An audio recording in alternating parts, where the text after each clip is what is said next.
Right to freedom, சுதந்திர உரிமை அப்படிங்கிறாங்க. அப்படின்னா என்னன்னா, குடிமக்களுக்கு தினசரி வாழ்க்கையில் தேவையான முக்கியமான சுதந்திரங்களை வழங்கும் உரிமை அப்படிங்கிறாங்க. இது ஆர்டிகல் 19லேருந்து 22 வரைக்கும் சொல்லியிருக்காங்க. ஸோ அது என்னன்னா 6 முக்கிய சுதந்திரம் ஆர்டிகல் 19ல வந்து சொல்லியிருக்காங்க. என்னன்னா right to speech, freedom of speech வந்து இருக்கணும், பேசும் சுதந்திரம், சமாதானமாக இருக்கணும், சங்கம் வந்து அசோசியேஷன் இது பண்ணிக்கலாம், அசம்பிளி, இந்தியாவில் எந்த பகுதியில் வேணாலும் அவங்க வந்து என்னது போய்க்கலாம் அப்படின்னு சொல்லியிருப்பாங்க. அடுத்து வந்து குற்றவியல் பாதுகாப்பு, அதாவது ஒரே குற்றத்துக்கு 2 தடவை வந்து அவங்க மேலே வந்து ஒரு குடிமக்கள் மேலே சுமத்தக்கூடாது, குற்றம் நிரூபிக்க நீங்கள் சொல்வதை வலுக்கட்டாயமாக எடுக்கக்கூடாது அப்படின்னு சொல்லியிருப்பாங்க.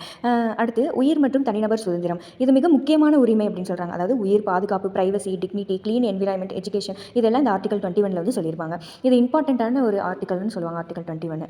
அடுத்து கைது மற்றும் தடுப்பு நடவடிக்கை பாதுகாப்பு, அதாவது ஆர்டிகல் 22ல என்ன சொல்லியிருப்பாங்கன்னா சட்டப்படி அரெஸ்ட் செய்ய வேண்டும் அப்படின்னு சொல்லியிருப்பாங்க. அதாவது காரணம் சொல்ல வேண்டும், அரெஸ்ட் பண்ணணும் அப்படின்னா சட்டப்படி இருக்க வேண்டும் தான் ஃபஸ்ட் பாயிண்ட். அடுத்து காரணம் சொல்ல வேண்டும், லாயர், அவங்களுக்கு வந்து ஒரு லாயர் ஹெல்ப் கிடைக்க உரிமை கொடுக்கணும், ஃபேமிலிக்கு வந்து இன்ஃபர்மேஷன் கொடுக்கணும் அவங்க அரெஸ்ட் ஆயிருக்காங்க அப்படின்னு சொல்லிட்டு. இது